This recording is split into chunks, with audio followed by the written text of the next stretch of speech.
Hello everyone. स्वागत है आप सभी का आपके अपने यूट्यूब चैनल करंटपुरी में। दोस्तों, इस वीडियो में हम जीके जीएस के कुछ इंपॉर्टेंट क्वेश्चंस कवर करेंगे। यदि आप UP PET, UPSI, UP constable या किसी भी अन्य एग्जाम की तैयारी कर रहे हैं तो ये वीडियो आप लोगों के लिए काफ़ी हेल्पफुल होने वाला है, इसलिए वीडियो को ध्यान से अंत तक देखिएगा। यदि आप करंटपुरी चैनल पर नए हैं तो चैनल को सब्सक्राइब करना बिल्कुल भी मत भूलिएगा। चलिए स्टार्ट करते हैं। पहला क्वेश्चन है, किस राज्य में कसाबू साड़ी को जीआई टैग प्रदान किया गया? तो इसका आंसर है केरल।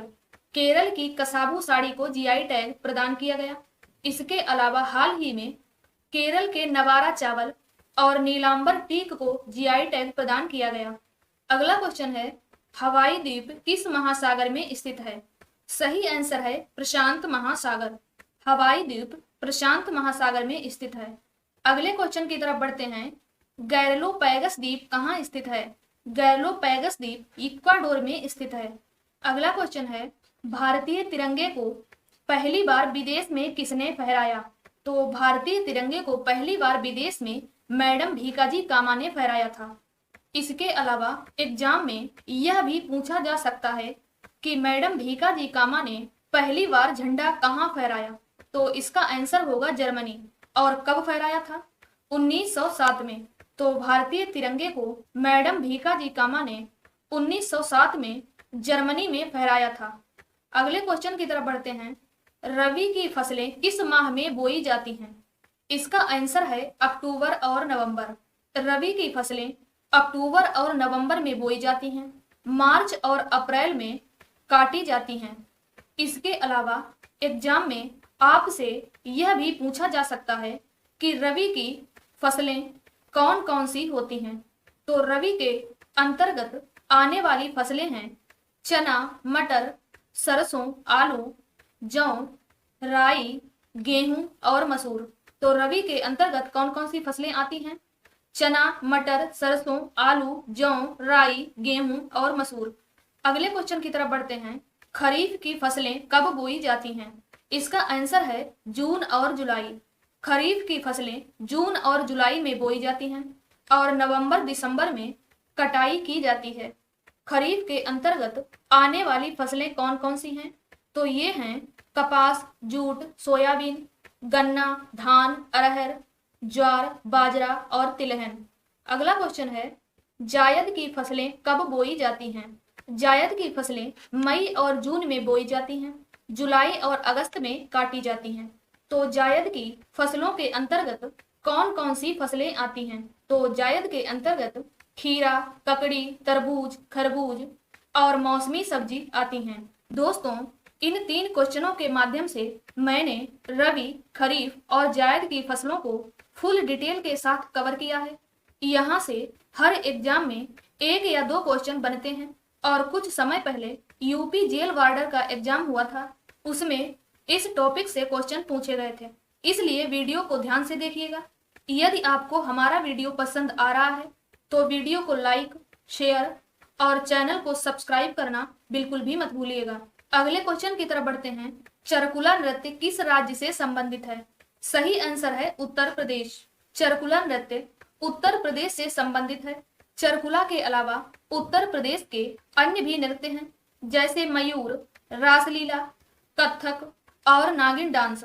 अगला क्वेश्चन है, सार्क की स्थापना कब हुई थी? इसका सही आंसर है 1985। सार्क की स्थापना 1985 में हुई थी। सार्क को हिंदी में द चेस भी कहते हैं। सार्क के अंतर्गत 8 देश आते हैं। तो ये 8 देश कौन कौन से हैं? तो पहला है मालदीव, दूसरा है भूटान, तीसरा है बांग्लादेश, चौथा है श्रीलंका, 5वां है नेपाल, छठा है भारत, 7वां है पाकिस्तान और 8वां है अफगानिस्तान। एक बार फिर से सार्क के सदस्य देशों के नाम रिवाइज करते हैं। मालदीव, भूटान, बांग्लादेश, श्रीलंका, नेपाल, भारत, पाकिस्तान और अफगानिस्तान। इन सभी देशों के नाम आप लोगों को याद रखने हैं। एग्जाम में आप लोगों से इस तरह से पूछा जाएगा कि कौन सा देश सार्क का सदस्य नहीं है। अगले क्वेश्चन की तरफ बढ़ते हैं। लिटिल बुक फॉर अनकरेंजमेंट पुस्तक के लेखक कौन हैं? इसका सही आंसर है दलाई नामा। लिटिल बुक फॉर अनकरेंजमेंट पुस्तक के लेखक दलाई नामा हैं।